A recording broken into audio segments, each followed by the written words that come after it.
Hello friends, नमस्कार friends. आज हम हल करने वाले हैं प्रश्नावली 3.4 को। इससे पहले फ्रेंड्स हमने प्रश्नावली 3.3 तक के इन सभी प्रश्नों को हल करवा दिए हैं। तो फ्रेंड्स वीडियो नहीं देखे हैं तो एक बार जाके जरूर से देख लें। हमने इसका प्लेलिस्ट बना दिया है, उसमें सभी वीडियोज आपको चैप्टर वाइज मिल जाएगी। तो फ्रेंड्स यहाँ पर ना 3.4 बताने से पहले पहले ये बताइए कि हमने आपको जब 3.3 पढ़ाए थे तो आपको बोले थे ना कि यहाँ पर टोटल 6 कंसेप्ट है, जैसे कि देखेंगे। ये फ्रेंड्स यही देख लीजिए, यही कॉपी है, जस्ट अभी भी यहाँ पर सभी लिखा हुआ है। बोले थे कि चतुर्भुज के प्रकार के बारे में 6 प्रकार होता है, जो 3.3 में आपको हम यहाँ पर समलंब चतुर्भुज और पतंग और समांतर चतुर्भुज के बारे में यहाँ पर बता दिए थे। और आपको बोले थे कि जब 3.4 शुरू करेंगे तो जो 3 यहाँ पर बच गए थे, जो सम चतुर्भुज था, आयत था, अवर्ग था, उसको हम यहाँ पर फ्रेंड्स नेक्स्ट वीडियो में हल करेंगे, है ना। तो आज फ्रेंड्स हम यहाँ पर सम चतुर्भुज, आयत और वर्ग, ये फ्रेंड्स क्या होता है, किस प्रकार से फ्रेंड्स इसका क्या क्या डिफिनेशन हो सकता है, सभी को फ्रेंड्स आपको हम एग्जाम्पल के साथ समझाने वाले हैं, ठीक है। तो फ्रेंड्स हम यहाँ पर सबसे पहले जानेंगे ना सम चतुर्भुज के बारे में, ठीक है। तो सम चतुर्भुज फ्रेंड्स किस प्रकार से होता है, यहाँ पर ना वैसे आपके बुक में भी यहाँ पर फिगर दिया ही गया है। ये फ्रेंड्स आपको हम यहाँ पर ना फिगर दिखा रहे हैं, देखेंगे ये नीचे भी फिगर है और इधर भी फिगर है। तो फ्रेंड्स क्या हम यही वाला फिगर ले लें, देखेंगे। ये फ्रेंड्स यहाँ पर एक पतंग और एक समचतुर्भुज दिया गया है, तो जस्ट वही फिगर को ना हम यहाँ पर ड्रॉ कर लेते हैं ताकि आप यहाँ पर और भी अच्छे तरीके से समझें। देखेंगे सबसे पहले फ्रेंड्स एक पतंग की आकृति है ना, तो हम उसी प्रकार से यहाँ पर बना लेंगे एक, और दूसरा फ्रेंड्स इस प्रकार से बना लेंगे। बना लिए हैं, तब पतंग में क्या होता है, ये फ्रेंड्स यहाँ से और यहाँ से इस प्रकार से फ्रेंड्स यहाँ पर विकर्ण है, ठीक है। जस्ट फ्रेंड्स यहाँ भी हम एक विकर्ण डाल देते हैं कुछ इस प्रकार से, कोई दिक्कत यहाँ तक नहीं है। और चाहें तो इसका भी दोनों का आप यहाँ पर फ्रेंड्स नाम दे सकते हैं। तो यहाँ पर ए, बी, सी और डी हमने यहाँ तक नाम दे दिया है, कोई दिक्कत यहाँ तक नहीं होगी। और फ्रेंड्स यहाँ पर देखेंगे इसमें ना ये वाला भुजा और ये वाला भुजा दोनों ना आपस में यहाँ पर बराबर होगा, और इसका ये भुजा ये भी दोनों आपस में यहाँ पर बराबर होगा, ठीक है। जस्ट यहाँ पर जो विकर्ण खींचे हैं ना, तो यहाँ से लेकर के यहाँ तक की जितनी लंबाई होगी, जस्ट यहाँ से लेकर के यहाँ तक भी ना उतना ही लंबाई होगी। यहाँ से लेकर के फ्रेंड्स यहाँ तक की जितना लंबाई होगा, यहाँ से लेकर के यहाँ तक भी उतना ही लंबाई होगा। तो जस्ट आप यहाँ पर कह सकते हैं कि इसका भी नाम कुछ दे देते हैं, ओ दे देते हैं। तो यहाँ से लेकर के यहाँ तक के टोटल विकर्ण की लंबाई कितना हो जाएगा। तो फ्रेंड्स मान लेते हैं कि ए से लेकर के सी तक ये टोटल विकर्ण है। तो अगर हमें ए से निकालना होगा तो किस प्रकार से निकालेंगे, तो ए से ओ अब प्लस में ओ से सी, यानी कि ए ओ और ओ सी को ऐड करेंगे ना, तो हमें यहाँ पर ए से निकल कर ए आ जाएगा, कोई दिक्कत नहीं है। नहीं तो आप इसको दूसरा कंडीशन में भी लिख सकते हैं कि यहाँ से ए ओ बराबर हो जाएगा हमारा ओ सी के, ठीक है, कोई दिक्कत नहीं है।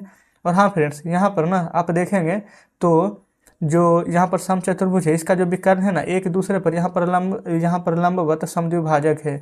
और यहाँ पर ना साथ में 90 डिग्री का हमारा कोण बना रहा है, ये यहाँ पर 90 डिग्री। जस्ट फ्रेंड्स यहाँ पर भी देखेंगे तो 90 डिग्री, यहाँ भी देखेंगे तो आ जाएगा 90 डिग्री, यहाँ भी देखेंगे तो 90 डिग्री। इस प्रकार से फ्रेंड्स आप कह सकते हैं कि दोनों का दोनों हमारा यहाँ पर बराबर है। तो फ्रेंड्स आई होप कि आपको यहाँ पर क्लियर हो गया होगा कि समचतुर्भुज के बारे में। तो फ्रेंड्स आप यहाँ पर नोट्स में इस प्रकार से समचतुर्भुज का यहाँ पर फिगर बना लेंगे, आप यहाँ पर लिख देंगे पतंग, ठीक है, ये लिखेंगे समचतुर्भुज।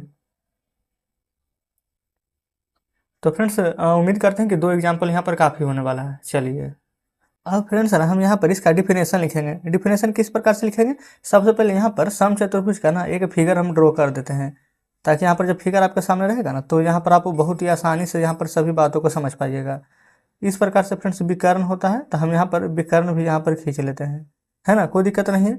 इसका नाम भी दे देंगे ए, बी, सी, डी, लिख दिए हैं, बिल्कुल क्लियर है। हम यहाँ पर समचतुर्भुज के बारे में भी जस्ट बता दिए हैं। अब यहाँ पर पूरा का पूरा बोले थे कि डिफिनेशन भी समझाएंगे। तो देखेंगे समचतुर्भुज में फ्रेंड्स यहाँ नहीं कि यहाँ पर क्या होता है, उसका जो भी भुजा है ये सभी बराबर होता है। ये 4 सेंटीमीटर का है तो ये भी 4 सेंटीमीटर, ये भी 4 सेंटीमीटर, ये भी 4 सेंटीमीटर, ये 6 है तो ये भी 6 रहेगा, ये भी 6 रहेगा, ये भी 6 रहेगा। तो क्या यहाँ तक कोई दिक्कत है, तो आप कहिएगा कोई नहीं। तो यहाँ पर हम लिखेंगे ना कि सभी भुजाएं बराबर होती है ना, है आप लिख लेंगे सभी भुजाएं बराबर होती है, कंप्लीट। दूसरा यहाँ पर लिखेंगे कि सम्मुख कोण बराबर होते हैं। अब कहेंगे सम्मुख कोण क्या होता है, तो ये वाला जो भुजा है, ये फ्रेंड्स ये वाला जो कोण है ना इसके बराबर होगा, ये वाला जो कोण है इसके बराबर होगा, ठीक है ना, समझिए कि एक दूसरे का अपोजिट। तो वही यहाँ पर आप लिखेंगे कि सम्मुख कोण बराबर होती है या फिर होते हैं लिख देंगे। ठीक है, अगला पॉइंट में यहाँ पर लिखेंगे ना कि जो सम्मुख भुजा है वो फ्रेंड्स यहाँ पर समांतर होता है। अब समांतर कहने का मतलब क्या है ना कि अगर ये वाला फ्रेंड्स यहाँ से लेकर के यहाँ तक है ना, अगर पूरा ये वाला 4 सेंटीमीटर है तो ये भी यहाँ से यहाँ तक फ्रेंड्स ये पूरा 4 सेंटीमीटर होगा। ये अगर 6 सेंटीमीटर है तो ये भी 6 सेंटीमीटर होगा। ठीक है, वैसे तो फ्रेंड्स इसका सभी भुजा आपस में बराबर ही रहता है। तो ये वाला भुजा ये वाला एक दूसरे का समांतर होगा, ये भुजा ये वाला भुजा एक दूसरे का आपस में समांतर होगा। कोई दिक्कत यहाँ तक नहीं है।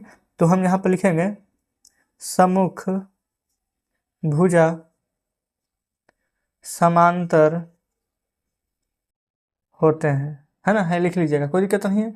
अच्छा फ्रेंड्स, अब यहाँ पर से लेकर ना विकर्ण हम खींचे थे ना, तो एक दूसरे को यहाँ पर कहाँ विभाजित करिए, तभी जस्ट हमने यहाँ पर देखे थे कि यहाँ से लेकर के यहाँ, यहाँ से लेकर के फ्रेंड्स यहाँ, फिर यहाँ से लेकर के कुछ इस प्रकार से, फिर यहाँ से लेकर के यहाँ, ये देखेंगे तो इस प्रकार से यहाँ से यहाँ तक 90 डिग्री, यहाँ से यहाँ 90 डिग्री, यहाँ से यहाँ 90 डिग्री, यहाँ से यहाँ तक के 90 डिग्री।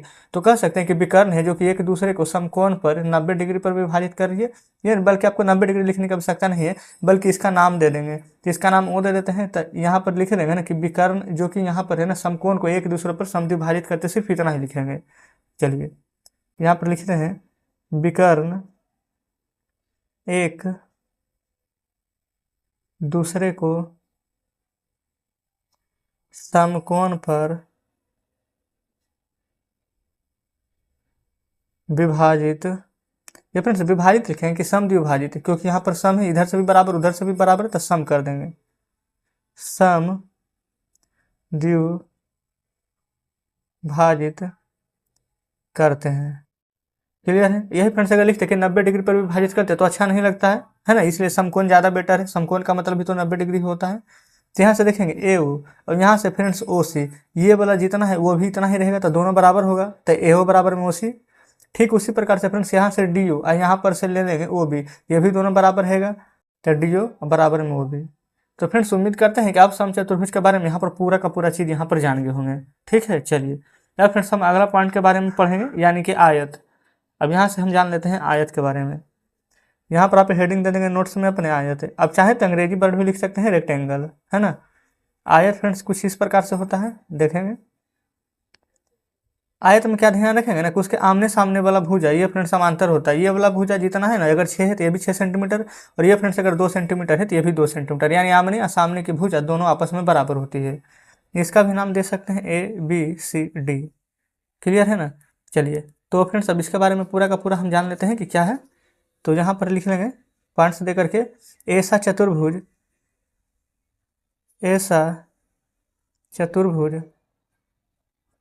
जिसकी सम्मुख भुजाएं बराबर हो, सम्मुख भुजाएं बराबर हो तथा प्रत्येक अंतःकोण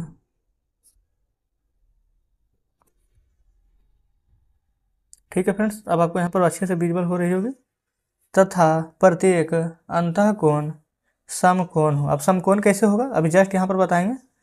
समकोण हो तो वह आयत कहलाता है। ठीक है, अब फ्रेंड्स यहाँ पर देखेंगे सबसे पहले ना, यहाँ से लेकर के यहाँ तक क्या ये समकोण है ना, देखेंगे जस्ट फ्रेंड्स ये भी समकोण है, ये भी समकोण है, ये भी समकोण है। कोई दिक्कत है यहाँ तक? समकोण कैसे हमने आपको बता दिया, समकोण फ्रेंड्स जो 90 डिग्री का हो। अब बिल्कुल 90 डिग्री का यहाँ पर कोण बन रहा है। अब फ्रेंड्स जस्ट विकर्ण अगर काटेंगे तो कुछ इस प्रकार से यहाँ पर विकर्ण कटेगा, कुछ फ्रेंड्स इस प्रकार से यहाँ पर विकर्ण कटेगा। आप कहेंगे बिल्कुल सही है, तो यहाँ पर आप लिख देंगे ना, यहाँ पर से फ्रेंड्स ए बी किसके बराबर हो जाएगा, तो ऊपर कहेंगे सी डी के बराबर हो जाएगा। फिर यहाँ पर फ्रेंड्स अगर बोलेंगे कि डी ए किसके बराबर होगा, तो आप कहेंगे सी बी का बराबर होगा, ये भी बिल्कुल सही है। अब जो विकर्ण है ना, जो उसका लंबाई समान होता है, अगर ये वाला 6 सेंटीमीटर का है तो ये भी 6 होगा, ये 10 सेंटीमीटर का है तो ये भी यहाँ पर 10 सेंटीमीटर का होगा। तो फ्रेंड्स जितना बात हम आपको यहाँ पर बोले हैं ना, वो सभी यहाँ पर अब लिखेंगे। ठीक है, तो सबसे पहले यहाँ पर ए बी सी डी के समांतर है, तो लिखेंगे ए बी बराबर में सी डी, दोनों आपस में बराबर है, कोई दिक्कत नहीं है। यहाँ से फ्रेंड्स ए डी किसके बराबर होगा, तो बी सी के, तो लिखेंगे ए डी बराबर में बी सी।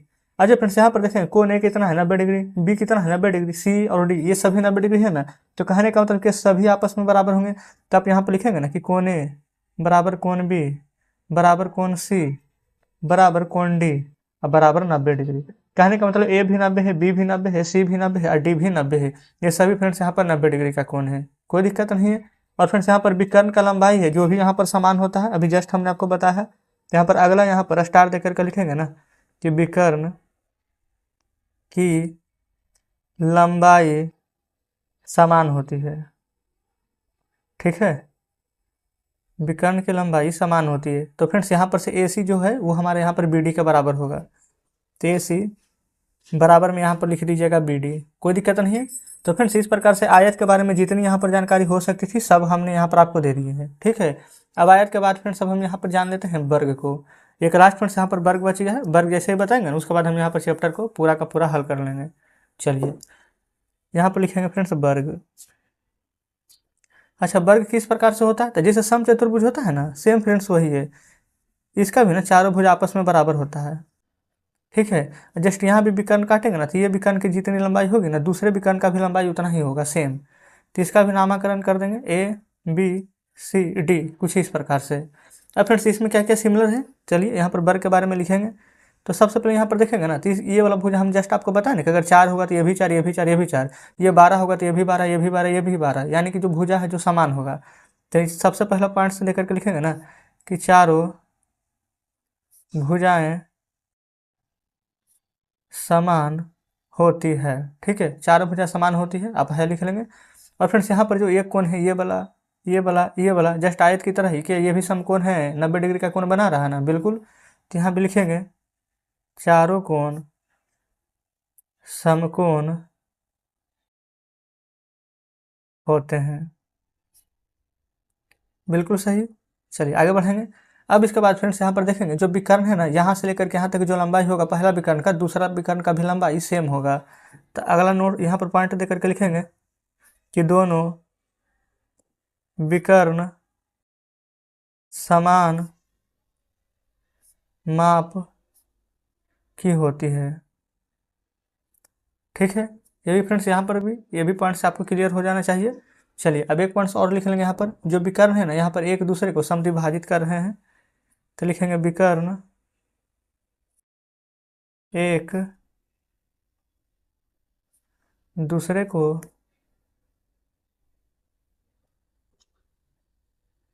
समद्विभाजित करते हैं। तो इस प्रकार से फ्रेंड्स हमने यहाँ पर वर्ग के बारे में, आयत के बारे में और फ्रेंड्स यहाँ पर समचतुर्भुज के बारे में यहाँ पर जान लिए हैं। तो उम्मीद करते हैं फ्रेंड्स कि यहाँ तक अब कोई भी परेशानी नहीं हुई होगी। तो इस प्रकार से फ्रेंड्स यहाँ पर जो जानकारी देनी थी हमने आपको दे दी है। अब ना यहाँ पर 3.4 अब हल कीजिएगा ना तो फ्रेंड्स आपको यहाँ पर कोई भी परेशानी नहीं होने वाली है।